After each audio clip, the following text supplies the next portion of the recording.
манай Монгол банкных нэг юм засгийн газрын дүү шиг ажилдаг юм а. Ер нь бол сүүлийн жилүүдэд. Манай Монгол улс чинь нүүрсний эдийн засгт улс. Нүүрсний экспортын үнийн дөнгөөр орлого зарлага нь дээш доош хөдөлж идэг. Одоо ер нь энэ нүүрсний экспортын хямрал хэдийн хугацаанд үргэлжлэх юм бол энэ дэр Монгол банкныхын прогноз энэ төр хийж үзсэн үү, үзээгүй байна уу? Хоёрдугаарт ер нь энэ шинэ хяналтын зөвлөлийн бас Монгол банкныхаа удирдлагуудтай бас засгийн газарт нэг тийм зөвлөмж өгч ажилладаг баймар байгаа. Засгийн газрын хэлснийг хийх биш. Одоо үнэхээр энэ экспортын асуудал чиг хүндэрч байгаа юм бол засгийн газартаа төсвийн тодтгол хийж төсвийн зарлага бууруулах чиглэлийг өгөхгүй юм уу? Заавал тартагтан тусланы дараа нэлээд хүнд байдалд орсны дараа төсвийн тодтголыг хийх юм уу? Энэ чиглэлээр манай Монгол банкныхын засгийн газар тийм зөвлөмж өгч ажилламаар байна. Тийм дандаа айсан байдалтай хамтарч ажилладаг энийг одоо цаашдаа бас солимоор байна гэсэн. Нэг тийм асуулт байна Монгол банкныхнаас. За хоёрдугаар тэр хязгаарлалтай дүгнэлт авсан 2023 онд гэж штэ. Төсвийн хязгаарлалтай хөндлөнгийн аудит дээр хязгаарлалт дүгнэлт авах гэж төсвийн сахилгууд зөрчсөн байна гэсэн үг байхгүй. Төсвийн сахилгуудыг зөрчсөн хүнд ямар хариуцлага ногдуулсан байсан бэ? Тухайн үед. Одоо хүртэл ногдуулаагүй толгойг нь нилээд явж гинөө. Энийг одоо хяналтын зөвлөх бас хариулж өгөөч гэж. За Монгол банкны оронтой одоо энэ 620 орчим хүн ажилд юм байна. Ер нь хяналтын зөвлөх энэ оронтой нь ер нь энэ ямар байд юм бэ? Их байна уу, бага байна уу? Энэ дэр судалгаа шинжилгээж үзсэн үү? Энийг одоо манай хяналтын зөвлөлийн дарга хариулж өгөөч. За сая бид энэ нэг сард хяналтын зөвлөлийг ихний сонгоход чинь баахан багш нар сонгосон шүү дээ. Баахан их сургуулийн багш нар орж одоо гайхуулна гэж орсон. Одоо та нарын бид нар тараас энэ танилцуулга энэ чинь зүгээр юм бичсэн ямар ч тийм шинжилгээ алга багш нарын гараас гардаг бүтээгдэхүүн биш байна. Энэ дээр бас та хэд мань анхаарч ажиллаач. Одоо би Монгол банкны хяналтын зөвлөлийн дарга одоо маш их тийм нэрчтэй эрчин дэмжихгүй бол эрчтэй хүн байна гэж бодож байгаа. Тэгээ өөрөө энийг бас дараачихаа ажилд бас анхаараач гэж бодож байна. За ямар ч үс ихлэ хариулт авчаа тэгээд тодруулнаа. За алдарч ахлан гишүүний асуултанд хариулъя. Хяналтын зөвлөлийн дарга Уганбаатар. За хамгийн сүүлд хэлсэн өөрийн чинь юуг ойлголоо. Энэ дээр бид нар анхаарч ажиллая. За хяналтын зөвлөмж өгч ажиллах Монгол банкнаас засгийн газарт зөвлөмж өгөх юм боломж олцоо байгаа эсэхийг бол би шууд хэлж мэдэхгүй байна. Ирэх зүүн юм хэмжээ маань болох үгүй юу гэдэг дээр манай чиг үүрэгт бол ийм зүйл бол байхгүй. Бидний зүгээр хамаатуулж болох заалт юу байгаа вэ гэхээр Монгол банкны зөвлөлийн үйл ажиллагааны үр дүнд хяналт тавина гэсэн ийм л зүйл байгаа.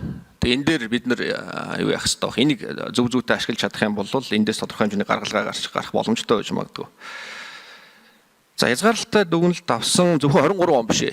Энэ сүүлийн 7 жил хязгаарлалтай дүгнэлт авч байгаа. Тэгээд дандаа тэр нэг дөрөвний яриад байсан гол асуудал бол тэр зоостой холбоотой зүйл. Тэр нь болохоор бүр 25 онд гүйлгээнд гараад буцаад 38 онд эргээд татаад авчихсан. Одоо бол түүхийн дурсгал ховор үнд зүйл мөн бах.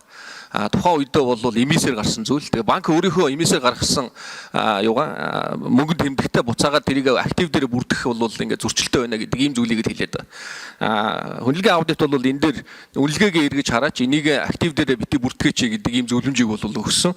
За энэ зөвлөмж бол бидний мэддэг байгаа мэдээлэлээр энэ өнөөдөр хүртэл хэрэгжихгүй явж ирсэн. За манай өмнөх хяналтын зөвлөл маань энийг бас удаа энийг хэрэгжүүлэх чиглэлд бол зөвлөмжөө бол хөргүүлсэн байдаг. Энэ зөвлөмжийг хэрэгжүүлээч гэдэг ийм зөвлөмж.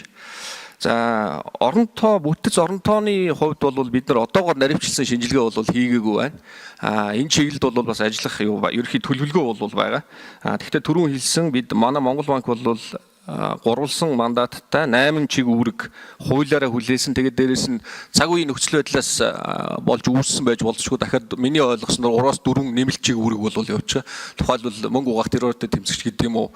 Эсвэл банкны бүтцийн өөрчлөлт одоо банкны секторын реформуудыг ч гэдэг юм уу. Ингээд нэг чиг үүрэг нэмэгдэнгүүт тэрийг дагаад нэг бүтэц нэг газар хилцсэн ингээд үүсээд ингээд явцсан байгаа нэг асуудал харагдсан. За хоёр дахь асуудал нь бол магадгүй явцын донд үүссэн шинэ чиг бүтцүүд маань хэсэг хугацааны дараа өөрийг үүсгэсэн бол тэн дээр ажлууд хийгдэх ёстой байх гэж бодсон. Тэр бол огт хийгдээгүй болов уу гэж харсан.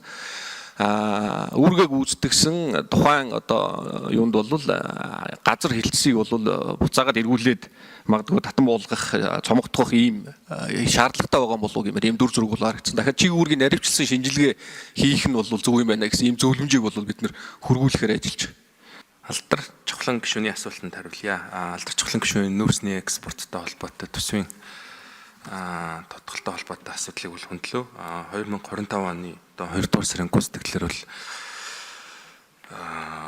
экспорт бол 2 тэрбум орчим Америк доллартай байна. Энэ бол өнгөрсөн оны мөн үеэс бол 174 сая доллараар буюу 8% буралттай бол байгаа. Импортын хэмжээ бол өнгөрсөн оны мөн үеэс бол 7% өсөлттэй байгаа. Яг энэ экспорт импортын зөрөө нь өөрөө нөгөө талд үйлчилгээний дансаа оруулаад явахаар л төлбөрийн тэнцлийн бол алдагдaltaд гараад байгаа.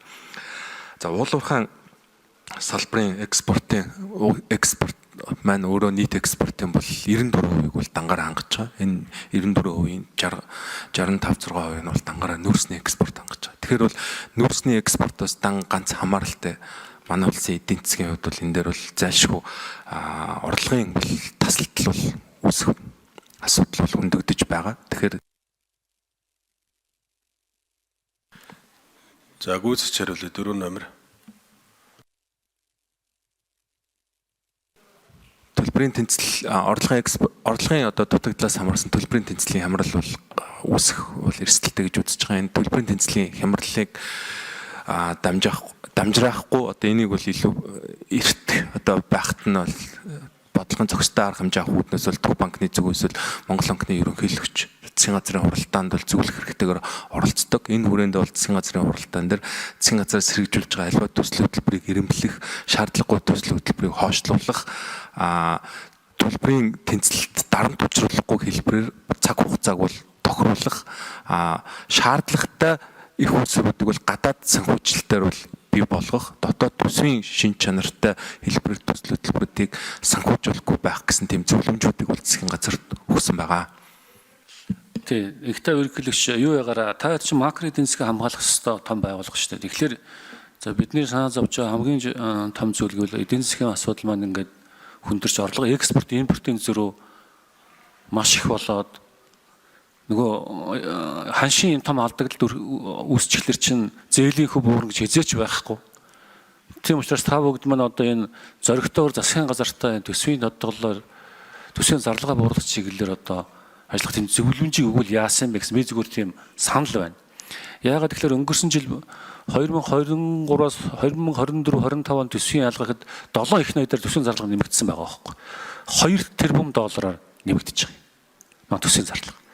Тэгэхээр энэ чиглэлээр бас бүсэд чангалах асуудалд орохгүй бол ер нь байдал хүндрэх юм биш үстэй. Монгол банкныхаа ерөнхийлөгчтэй таад ярилцаад албан ёсоос засгийн газартаа тэр зөвлөмжлөр өгвөл яасан бэ гэсэн би та бүгд санал тавьж байна.